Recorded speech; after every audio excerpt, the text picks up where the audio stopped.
Hello friends, कैसे हैं आप सभी लोग। मेरा नाम है आशीष जोशी। दोस्तों, आज की वीडियो में हम बात करेंगे एरोमेटिक एमीन्स के बारे में।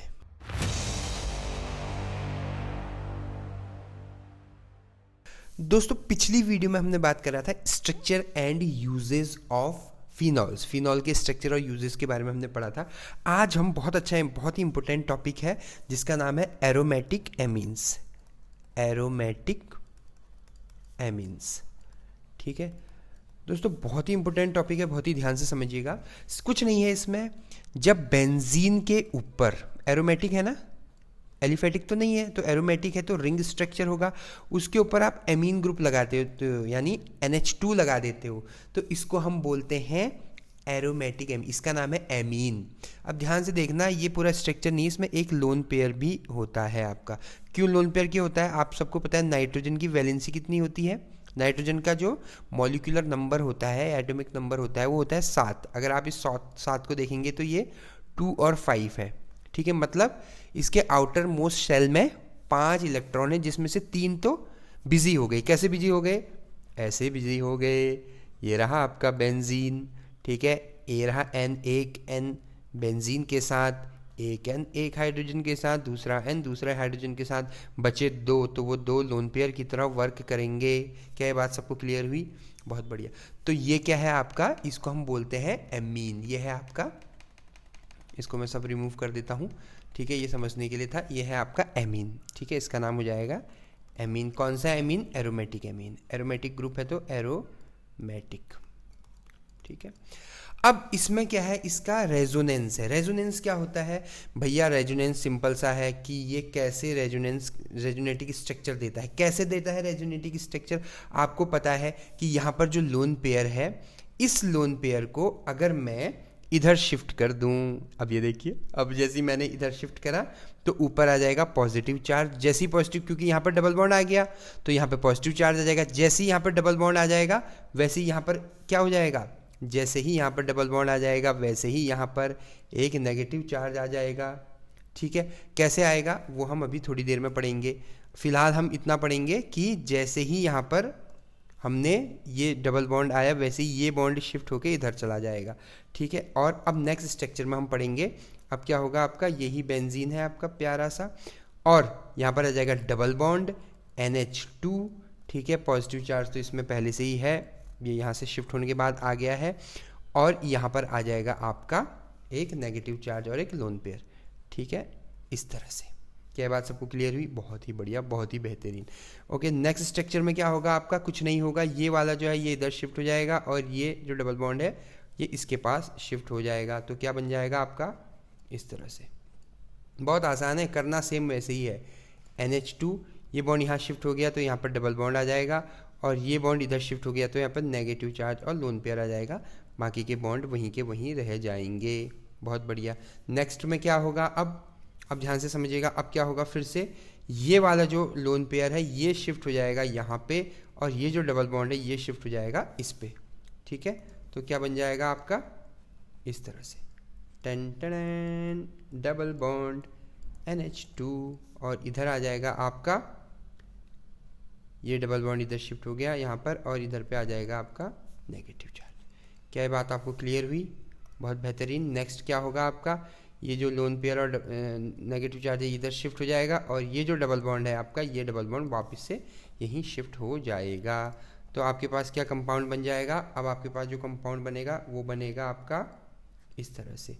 डबल बॉन्ड इधर तो रहेगा ऐसे ही, अब ये बॉन्ड इधर शिफ्ट हो जाएगा तो यहाँ पर आ जाएगा डबल बॉन्ड, और ये जो डबल बॉन्ड है ये वाला डबल बॉन्ड ये हो जाएगा इधर शिफ्ट, तो यहाँ सिंगल बॉन्ड, और NH2 के ऊपर फिर से आपका लोन पेयर हो जाएगा, ये पॉजिटिव चार्ज हट जाएगा। तो ये वाला जो पूरा स्ट्रक्चर है, ये जो हम पढ़ रहे हैं ये, ठीक है, ये वाला जो है ये है आपका, इसको हम बोलेंगे, इसको हम क्या बोलेंगे? ये है रेजोनेटिक स्ट्रक्चर। इसको हम बोलेंगे रेजोनेंस। अब देखिए मैंने क्या बोल दिया, इसको हम क्या बोलेंगे? रेजोनेंस। जो किस में हो रहा है आपका? एरोमेटिक एमीन में हो रहा है। रेजोनेंस हो रहा है, इसका मतलब क्या है? ये कंपाउंड क्या है आपका? स्टेबल है। अगर रेजोनेंस नहीं होता तो स्टेबिलिटी नहीं होती। अभी रेजोनेंस है तो ये कंपाउंड आपका क्या है? स्टेबल है। अब हम बात करते हैं general method of preparation of aromatic amine की। क्या क्या मेथड ऑफ प्रिपरेशंस होती हैं। बहुत ही आसान है, बहुत ही इजी है। सबसे फर्स्ट हम 1 बाय 1 पढ़ेंगे। सबसे पहला है by reduction of nitro compounds. देखिए नाइट्रो कंपाउंड का अगर आप रिडक्शन कर देते हो, नाइट्रो कंपाउंड क्या होता है, ये आपका बेंजीन है, इस बेंजीन के ऊपर नाइट्रो ग्रुप लगा है, NO2 ग्रुप लगा है, तो इसका नाम हो जाएगा नाइट्रोबेंजीन। ठीक है, इसका नाम हो जाएगा नाइट्रोबेंजीन। ठीक है, इस नाइट्रोबेंजीन की रिएक्शन जब आप हाइड्रोजन के साथ करते हो, ठीक है, 6H नेसेंट हाइड्रोजन के साथ करते हो in the presence of SN और HCl, तो आपका क्या हो जाएगा, अब देखिए ये रिप्लेस हो जाएगा NH2 से। मतलब क्या हो जाएगा आपका, यहाँ पर ये हाइड्रोजन इधर शिफ्ट हो जाएगा, ऑक्सीजन इधर आ जाएगा, जिससे आपका क्या बनेगा, यहाँ पर बन जाएगा NH2 प्लस। अब यहाँ से ध्यान से देखना, 6 हाइड्रोजन है, 6 हाइड्रोजन में से 2 इधर चले गए, बचे कितने, 4, तो यहाँ पर आ जाएगा 2H2 और एक ऑक्सीजन यहाँ से जो आया O, मतलब 2 ऑक्सीजन यहाँ से आए तो 2H2O हो गया। तो ये हो गया आपका एमीन बन गया है। ठीक है, ये हमने एरोमेटिक एमीन बना दिया।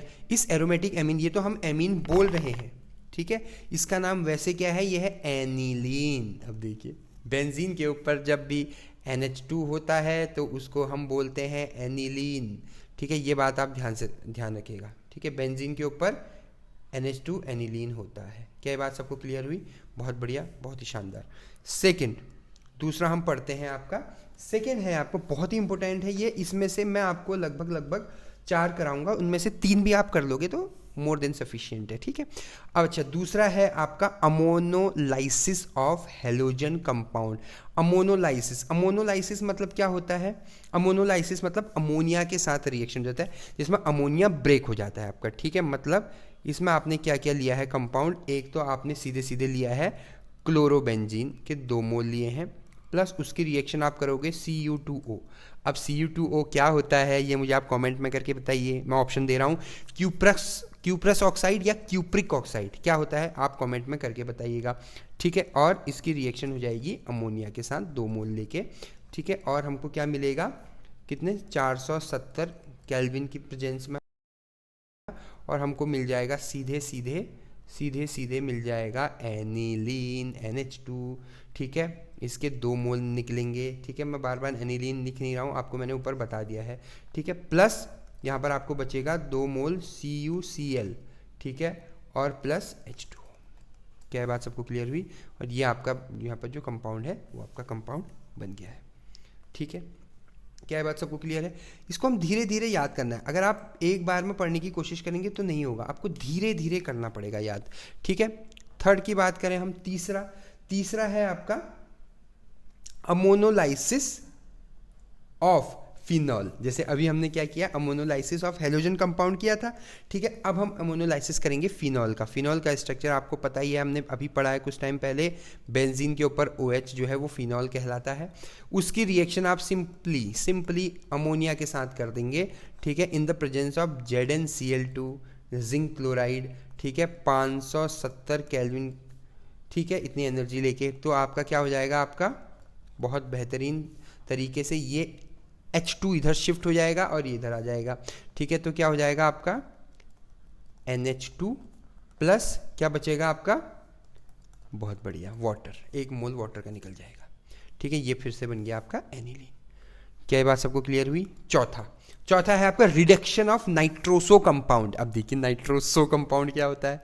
ठीक है, आपको पता है नाइट्रो कंपाउंड होते हैं जिनमें NO2 लगा रहता है, और उसमें से अगर हम एक ऑक्सीजन को हटा दें तो इसका नाम हो जाता है नाइट्रोसो कंपाउंड। ठीक है, नाइट्रोसो कंपाउंड जो है उसकी रिएक्शन आप करोगे नेसेंट हाइड्रोजन के 4 मोल लेके, और in the presence of SN और HCl। ठीक है, रिड्यूसिंग एजेंट होता है एक। ठीक है, आपको पता ही है, ये आपने उसमें भी पढ़ा था लिमिट टेस्ट फॉर आर्सेनिक में, फर्स्ट सेमेस्टर में, अगर आपको याद होगा तो। खैर अपने दिमाग पे ज़्यादा जोर मत डालिए, आगे बढ़ते हैं। ये है आपका एनिलीन, सिंपल सा, इसमें क्या आ जाएगा, NH2 आ जाएगा और प्लस 1 मोल वाटर का निकल जाएगा। आप इन सब की वैलेंसी चेक कर लीजिएगा, एकदम परफेक्ट है, मैंने पहले ही चेक किया हुआ है। ठीक है, तो ये जो है आपके मेथड ऑफ प्रिपरेशन। ठीक है, 4 मेथड ऑफ प्रिपरेशन है। इन चारों में से अगर आप 3 भी लिख दोगे या 2 भी लिख दोगे, मैं तो ये कह रहा हूँ, तो मोर देन सफिशिएंट है। ठीक है, क्या बात सबको क्लियर हुई? अब हम बात करते हैं प्रॉपर्टीज। प्रॉपर्टीज में भी ठीक है, प्रॉपर्टीज में भी सबसे पहले हम बात करेंगे फिजिकल प्रॉपर्टीज। ठीक है, फिजिकल प्रॉपर्टीज की बात करते हैं। देखिए बहुत ही इंपॉर्टेंट है फिजिकल प्रॉपर्टीज लिखना। ठीक है, ये बल्क बढ़ाने के लिए भी आप लिख सकते हो। ठीक है, सबसे पहले तो ये है एक कलरलेस ऑयली लिक्विड होता है। ठीक है, अब आप ऐसे लिखोगे ना पॉइंट बना के एग्जाम में भी, तो आपको ज़्यादा चांस मिलेंगे। कलरलेस ऑयली लिक्विड, ठीक है, पहला ये। और दूसरा आपका क्या हो सकता है इसमें, ये एक अनप्लीजेंट ऑर्डर आता है इसमें। ठीक है, मतलब बहुत अच्छी खुशबू नहीं आती है इसमें। अनप्लीजेंट ओडर, ओडर मतलब स्मेल। ठीक है, सॉरी मैंने गलत लिख दिया है यहाँ पे, ODOUR, ओडर, अनप्लीजेंट ओडर। ठीक है, तीसरा है आपका पॉइजनस इन नेचर होता है। ये तो सबको पता ही है भाई, सारे केमिकल ज़्यादातर पॉइजनस ही होते हैं। ठीक है, एक बहुत इंपॉर्टेंट है, जब आप एनिलीन को या जब आप एरोमेटिक एमीन को, यहाँ पर सीधे ऐसे भी लिख सकते हो, एरोमेटिक एमीन को जब आप क्या करते हो, एक्सपोज एयर में एक्सपोज करते हो, एक्सपोज टू एयर, तो ये जो हो जाता है आपका डार्क ब्राउन कलर का हो जाता है। ठीक है, अब ये एज अ आइडेंटिफिकेशन टेस्ट भी हो सकता है।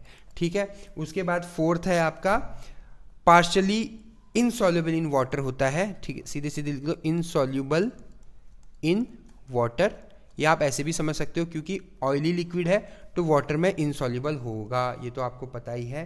बट डिजॉल्व इन या सॉल्युबल इन एरोमेटिक या सॉरी एरोमेटिक नहीं, ऑर्गेनिक सॉल्वेंट्स। ठीक है, तो ऑर्गेनिक सॉल्वेंट्स में जो है ये आपका क्या होता है, सॉल्युबल होता है। ठीक है, बहुत बढ़िया। नेक्स्ट हम बात करते हैं केमिकल प्रॉपर्टीज की। देखो फिजिकल प्रॉपर्टीज तो हो गई हैं, अब हम बात करेंगे केमिकल प्रॉपर्टीज की। ठीक है, केमिकल प्रॉपर्टीज में अगर आप देखेंगे सबसे फर्स्ट वो है आपका एसाइलेशन।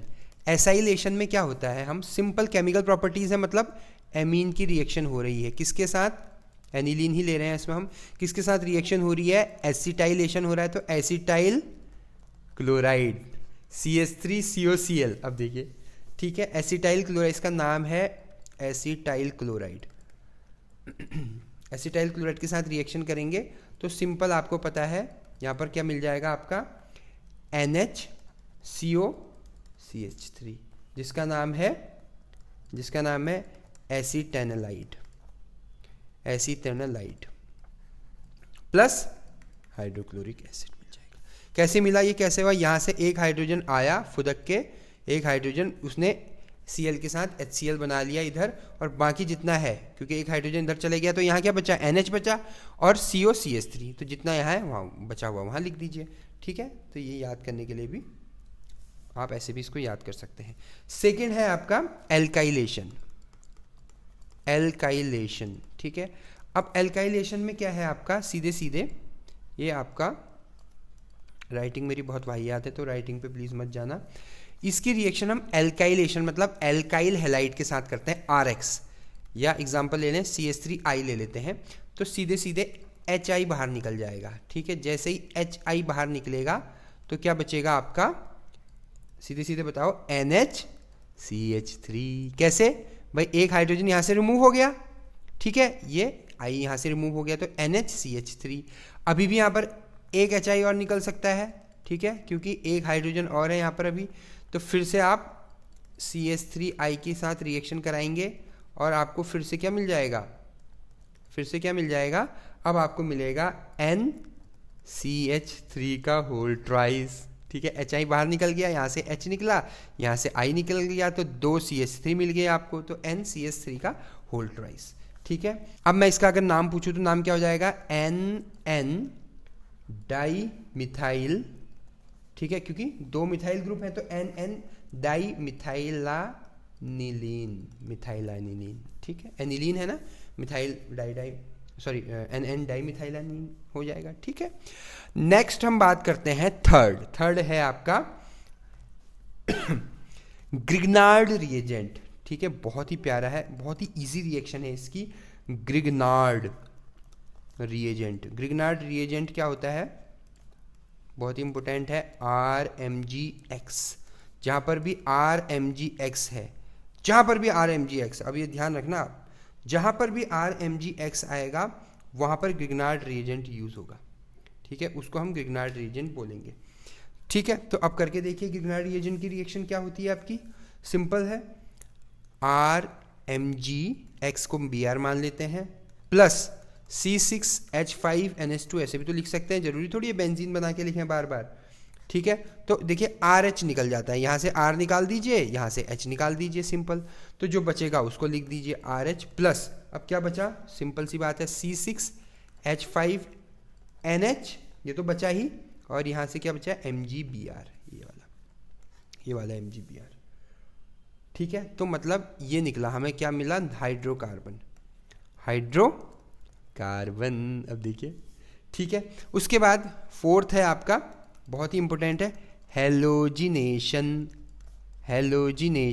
ठीक है, हेलोजिनेशन में क्या हो जाएगा, सिंपल X के साथ रिएक्शन करेंगे। ठीक है, किसकी, वही एनिलीन, इसकी रिएक्शन किसके साथ करेंगे, X बोले तो ब्रोमीन के साथ ही कर देते हैं, 3 मोल लेके कर देते हैं। ठीक है, 6 है, 6 कोनों में तो लग नहीं पाएगा। ठीक है, हमने पढ़ा था बेंजीन, प्रॉपर्टीज ऑफ बेंजीन में। ठीक है, तो कहाँ कहाँ लगेगा बताओ, पहला लगेगा यहाँ पे Br, दूसरा लगेगा यहाँ पे Br, और तीसरा लगेगा नीचे Br। ठीक है, और प्लस 3HBr बाहर आ जाएगा। ठीक है, अगर मैं आपसे इसका नाम पूछूं तो इसका नाम आप कैसे करोगे, नामकरण यहाँ से कर लो, नंबरिंग 1 2 3 4 5 6, तो क्या हो जाएगा 2,4,6 ट्राइब्रोमो, अब देखिए एनिलीन। ठीक, 2,4,6 ट्राइब्रोमो एनिलीन। क्या आपको ये बात क्लियर हुई। तो आज हमने पढ़ा, एक बार हम क्विक रिवीजन कर लेते हैं। ठीक है, जो एनिलीन होता है वो क्या होता है आपका, एनिलीन जो है आपका बेंजीन के ऊपर अगर हम क्या लगा दें, NH2 ग्रुप लगा दें, तो इसको हम बोलते हैं एनिलीन। ठीक है, एरोमेटिक एमीन हो जाता है। तो एरोमेटिक एमीन के बारे में हमने पढ़ा, एनिलीन तो उसके अंदर हमने पढ़ा, ये हमने रेजोनेंस पढ़ा था इसका। आई होप ये रेजोनेंस तो आपको एकदम क्लियर हो चुका होगा, क्योंकि बहुत आसान है, ज़्यादा कुछ इसमें डिफिकल्टी है नहीं। फिर हमने पढ़ी थी मेथड ऑफ प्रिपरेशन में हमने ये पढ़ा कि जब हम नाइट्रोबेंजीन की रिएक्शन किसके साथ करते हैं, हाइड्रोजन के साथ करते हैं। ठीक है, तो हमको मिलता है एनिलीन, हमको क्या मिलता है, एनिलीन। ये क्या है, मेथड ऑफ प्रिपरेशन है। मेथड ऑफ प्रिपरेशन मतलब कैसे बना रहे हैं हम इसको। ठीक है, नाइट्रोबेंजीन की रिएक्शन, इसको हम बोलेंगे रिडक्शन ऑफ नाइट्रो कंपाउंड। ठीक है, उसके बाद हमने सेकंड पढ़ा था एमोनोलाइसिस ऑफ, क्योंकि इसमें अमोनिया यूज हो रहा है ना, एमोनोलाइसिस ऑफ किसका, ये क्या है आपका, ये है आपका हेलोजन कंपाउंड, ये वाला जो कंपाउंड है, तो ये क्या है आपका हेलोजन कंपाउंड है। ठीक है, तो इसकी रिएक्शन हम करेंगे और हमको फिर एनिलीन मिल जाएगा। उसके बाद फिर हमने पढ़ा था नेक्स्ट, जो तीसरा हमने पढ़ा था, यही एमोनोलाइसिस किया था हमने, और किस पे किया था, यही अमोनोलाइसिस हमने किया था इस फिनॉल पे, ये वाला जो फिनॉल है इस पे हमने एमोनोलाइसिस किया था, और हमको क्या मिला था आपका, एनिलीन मिला था। ठीक है, नेक्स्ट हमने नाइट्रोसो कंपाउंड, ये याद रखना, नाइट्रोसो कंपाउंड मतलब जिसमें आपका क्या है, NO है, NO2 नहीं है, NO है। ठीक है, इसका भी हमने रिडक्शन किया था in the presence of SN और HCl, और फिर हमको एनिलीन मिला था। तो ये हमने क्या पढ़े थे आपके, ये हमने इसके मेथड ऑफ प्रिपरेशन पढ़ी थी। फिर आइए हमने फिर पढ़ा था आपका फिजिकल प्रॉपर्टीज़ में आपको पता है क्या होता है आपका, ये आपका कलरलेस होता है। ठीक है, ऑयली लिक्विड होता है। ठीक है, ये तो आप मोटा मोटा दिमाग में रखना पड़ेगा आपको। अनप्लीजेंट ऑर्डर होता है, जब भी आप इसको एयर से एक्सपोज कराते हैं तो डार्क ब्राउन कलर निकलता है। ठीक है, इनसॉल्युबल होता है किसमें, वाटर में, और सॉल्युबल होता है ऑर्गेनिक सॉल्वेंट्स में। ठीक है, और उसके बाद फिर हमने पढ़ी थी इसकी केमिकल प्रॉपर्टीज में हमने पढ़ा था कि भैया केमिकल प्रॉपर्टीज में हमने क्या पढ़ा था, केमिकल प्रॉपर्टीज में हमने पढ़ा था कि सबसे पहले हमने पढ़ा एसिटाइलेशन। ठीक है, सॉरी एसाइलेशन, हमने पढ़ा एसाइलेशन। एसाइलेशन में हमने क्या करा, एसिटाइल क्लोराइड, ठीक है, एसिटाइल क्लोराइड के साथ रिएक्शन कराई थी हमने और हमको क्या मिला था, ये मिला था एसिटेनोलाइट, ठीक है। उसके बाद एल्काइलेशन में हमने HI निकालते रहना है और कंपाउंड बनाते रहना है, ठीक है। फिर ग्रिग्नार्ड रिएजेंट में RMgX को यूज़ करना है हमको और क्या बनाना है, हाइड्रोजिनेशन बनाना है। और फिर आ जाएगा आपका हेलोजिनेशन में आपका ब्रोमीन के साथ रिएक्शन करनी है और क्या बनाना है, 246, ये वाला है 246 ट्राइब्रोमो एनिलीन, ठीक है। तो इसी के साथ जो है आज का लेक्चर कंप्लीट होता है आज। नेक्स्ट अब हम उसमें बेसिसिटी पढ़ेंगे किसकी, एनिलीन की, ठीक है, या एमीन की। एमीन बोलो एनिलीन बोलो एक ही बात है, ठीक है। तो ये था मेरा आज का लेक्चर। अगर आपको मेरी वीडियो पसंद आई तो मेरे चैनल को सब्सक्राइब कीजिएगा, बेल आइकन पे क्लिक कीजिएगा। आपने मुझे इतना वक्त दिया उसके लिए बहुत बहुत धन्यवाद। Thank you so much.